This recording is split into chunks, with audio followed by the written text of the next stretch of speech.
Premeditated Myrtle, a Myrtle Hardcastle Mystery by Elizabeth C. Bunce. Chapter 1, Corpus Delicti. A true investigator is a master of the art of observation, paying keen attention to his surroundings. Even the less significant piece of evidence may prove the key to unraveling the truth. H. M. Hardcastle, Principles of Detection, a Manual for the Amateur and Professional Investigator, 1893. Correct me if I'm wrong. My governess, Miss Judson, strolled into the schoolroom, her sharp boot heels clicking like a telegraph. When I persuaded your father to order that telescope, it was with the express understanding it would be used for studying the night sky. She gave an altogether too cheery yank on the curtains, flooding the room with sun. Adjusting the focus, I was rewarded with a clearer view of my target. Morning, very fine, I wrote beside my earlier notes. Light rain overnight. I am observing objects at a distance, I said. Which is the purpose of this device? Subjects, the residents, and residents of 16 Gravesend Close, Swinburne, commonly called Redgraves. Miss Judson bent over the casement beside me, chin nestled in her light brown hand. Well, how foolish of me, because it looks like you're spying on the neighbors. That too. Look. I pointed across the lane with my own rather sallow hand, where a delicate blue butterfly had alit on the ledge. Celestrina agrigolus. Don't try to distract me. Wait. She straightened, a crease forming between her eyebrows. Is that the police wagon? The crease turned into a genuine scowl. Myrtle? I covered the telescope with its special cloth. Why do you always look at me like that? I didn't do anything. I bit my lip. Well, I may have summoned the police. To Miss Woodhouse's? What on earth for? Miss Judson hurried to the schoolroom door, grabbing her cape on the way out. Are we going over there? I scrambled off the window seat and gathered up my things, my notebook and bag, my magnifying lens, my gloves, and the little specimen collection kit with the tweezers, pins, and tiny sample jars. I think we'd better get your coat, and you can explain to me, so I can explain to your father, what could have compelled you to call the police on that gentlewoman next door. Pausing in the doorway, she gave me a dubious look. It's not the bit about her cat again. Of course not. I scurried to catch up. Miss Judson, in a hurry, was a force to be reckoned with. Well, mostly not. She started it. She whirled on the stairs, hand on the polished banister. Explain. I had a lot of practice at this. I didn't see her this morning, I began. Miss Woodhouse? No, Peony. Well, not Miss Woodhouse either. And then Mr. Ham didn't show up for his rounds. Mr. Ham was the groundskeeper at Redgraves, and his 6:15 check of the fountains and bird baths, Peony the cat at his heels, was his first order of business every morning. He tended the south lawn by 6:40 at the latest. Often he was supervised by Miss Woodhouse, earning nothing but scorn and criticism from the spry old lady. Clean up those leaves. I don't want the delphiniums touching the daisies, and keep that cursed cat out of my sight. I may have observed them once or twice. And then I saw something strange. Miss Judson watched me expectantly, arms folded, fingers tapping the elbow of her neat tweed suit. This was the tricky bit to explain. I had aimed the telescope somewhere that was strictly off limits that morning, and I knew as much. But it was the cat's fault. When I didn't see Mr. Ham, I did what any good investigator would do. I looked for clues, and I found some. The pot on Miss Woodhouse's balcony was overturned, that great heavy planter thing, and Peony was digging in it. You know how Miss Woodhouse hates it when that cat disturbs anything, especially her flowers, so I tried to shoo her away. Please, tell me your attempt involved smoke signals, or perhaps telepathy. Now you're being ridiculous. I used my slingshot. Miss Judson closed her eyes. This tale gets better and better.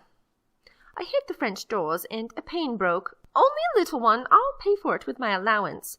Mr. Ham always keeps spares. But nobody came out. She leaned against the banister, looking ever so slightly relieved and intrigued. That is strange. Not even her maid. Not for ages. And then she just poked her head round the door and made sure it was closed and the curtains drawn. She looked nervous.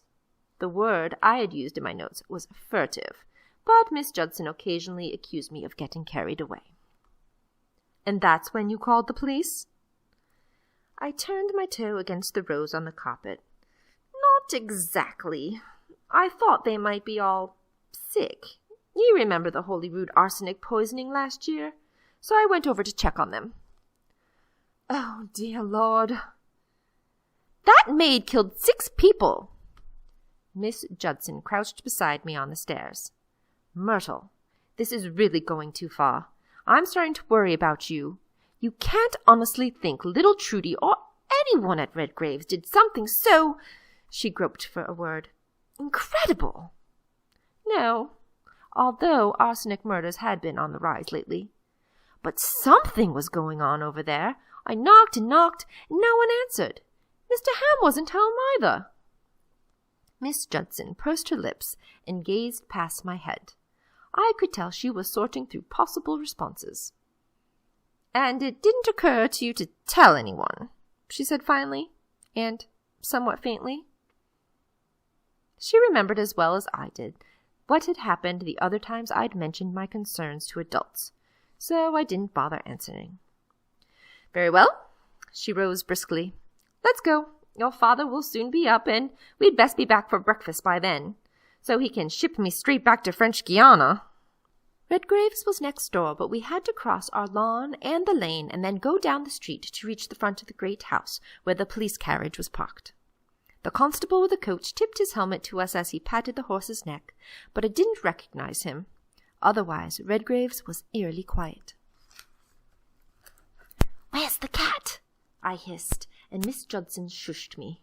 Straightening her smart little hat, she marched up the massive stone front steps and rang the bell, which clanged through the quiet morning, disturbing a roost of pigeons in the portico. When no one answered the door, I wandered away, looking for Peony or any other evidence of last night's occurrences. A brick footpath flanked by bare earth twined through the flowers. Firmly impressed into the dirt were footprints leading around to the back of the house. "Where are you going? Myrtle!" The trail disappeared when the path turned into a well-manicured lawn, but I saw muddy scuffs on the brick terrace surrounding the conservatory.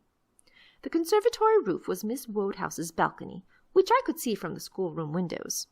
I studied the scuffs, trying to determine what might have gone on here. "Myrtle, wait for me!" Miss Judson hastened to my side, careful not to disturb the mud, or maybe just not step in it. "Oh, well done! Footprints!" "Those are Mr. Ham's." I pointed to the larger footprints, showing the horseshoe-shaped mark from the gardener's metal heel plates. But the other set— "And those are Peony's!" Her voice triumphant. "Those are squirrel prints." I eyed her sidelong. "You're supposed to be teaching me biology." I got caught up in the moment. Well, those others aren't Miss Woodhouse's or Trudy's either. They're too big. She hovered her own foot nearby for comparison, skirts held up. And they look like a man's shoe. "Did you bring your sketchbook?" She blinked at me. "I didn't realize we'd be gathering evidence. Oh, never mind, no." I knelt down and got out my collection kit, using the tiny spatula to take a sample of the soil beside one of the prints. Miss Judson did produce something impressive. She handed over a retractable measuring tape, so I could take down the print's dimensions. "I know you don't have one of these," she said, a hint of smugness in her voice. "If those prints are Mr. Ham's, then he was out here at some point." "It rained last night," I said, "but the soil is too hard to take the prints now." I stepped firmly in the nearby earth and left only the barest impression. These must have been made hours and hours ago. Around midnight, I'd say. "That right, little lady?" boomed a hearty voice behind me. Miss Judson and I stood up and whirled around. "Why, if it isn't young Myrtle, the lawyer's girl." "Good morning, Inspector Hardy," I said. My favorite policeman on the Swinburne Constabulary. Inspector Hardy was with the brand-new Detective Bureau, which I hoped to join when I was old enough, assuming I didn't go to London and work for Scotland Yard. I gave a little curtsy. "Thank you for coming so swiftly." I'd had to run down to the telephone kiosk at the tram stand to contact the police, since Father didn't see the necessity of having service installed in our home. There was an entire list of modern things Father hadn't seen the need for, and Miss Judson repeatedly admonished me to be thankful that the education of young ladies of quality was not among them. "You called us, then? Station desk said some little boy playing a prank." I tugged on the hem of my dress, which was stubbornly refusing to grow too short for me. Before I could answer, Miss Judson spoke up. "Yes, I'm sorry, Inspector. I think Myrtle saw something that concerned her, and she got carried away. We didn't mean to cause any trouble." "Oh, you've not done, no worries." Inspector Hardy doffed his uniform hat and scratched his balding head. "We are having a bit of a go with the locals, though, if you know what I mean." A young man about Miss Judson's age was lurking about the conservatory door, smoking a cigarillo. I glanced about for drop stubs. I couldn't see the man's feet, but he might have left the second set of footprints. "You there? Are you just about done, then?" His voice was nasty and impatient. "I'd like to get this over with before the neighborhood gawkers come out in droves. Oh, I see the pack is closing in already." He turned on his invisible heel and slammed the door. "Who was that?" I demanded. "Oh, some nephew or something of the—" Inspector Hardy hesitated. "What was it you called about then, Miss Myrtle?" Nephew. I didn't know Miss Wodehouse had any relatives. Of course, if I had had an aunt like Minerva Wodehouse, I would have made myself scarce as well. Returning my attention to Inspector Hardy, I delivered my first official report. At approximately 6:45 this morning, I suspected something was wrong at Redgrave's. Miss Wodehouse and her groundskeeper, Mr. Llewellyn Ham, typically work in the garden every morning, but neither appeared for work today. "Nor the cat," Miss Judson murmured. She was glancing skyward beneath the brim of her hat, so it was quite possible to guess what she was thinking. Cat?" asked Inspector Hardy. Miss Judson gave a tiny shake of her head and gestured for me to continue. I repeated the account I'd given Miss Judson, minus the Holyrood poisonings, but stressing the irregular routine at Redgrave's that morning. So I decided I ought to summon help. "Again, I'm very sorry for all the bother," Miss Judson put in. "Will you tell Miss Wodehouse that it won't happen again?" I nodded firmly. I'll admit the consequences of upsetting Miss Wodehouse had not been foremost in my mind. "Unless it is a matter of life and death," I vowed. Inspector Hardy gave me a solemn look. "Well then," he said, "it's a good thing you called us." Just then the conservatory doors opened once more, and 2 more constables came out carrying a litter. Miss Judson squeezed my hand hard as we saw what was borne on the stretcher. It looked like a body completely covered in a black sheet. "Aye," Inspector Hardy said. "It's the old lady. Rest her soul. She died last night."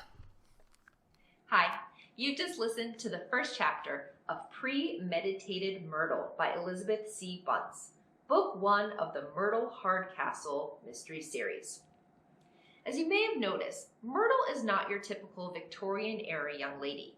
She has a passion for justice, not to mention a highly unconventional obsession with criminal science, and perhaps a moral obligation to closely observe the residents of her sleepy little village of Swinburne.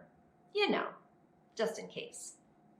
But when her next-door neighbor dies under mysterious circumstances, Myrtle is convinced that the elderly woman has been murdered, and she intends to solve the crime herself, even if she has to break a few rules for young ladies of quality along the way. If you're a fan of the Enola Holmes books or the Netflix series, or if you just like a good mystery with a plucky heroine, I encourage you to check out Premeditated Myrtle from our tween fiction collection, or it is available for immediate download through the Hoopla app. So once again, I would like to thank you all so much for listening and wish you happy reading.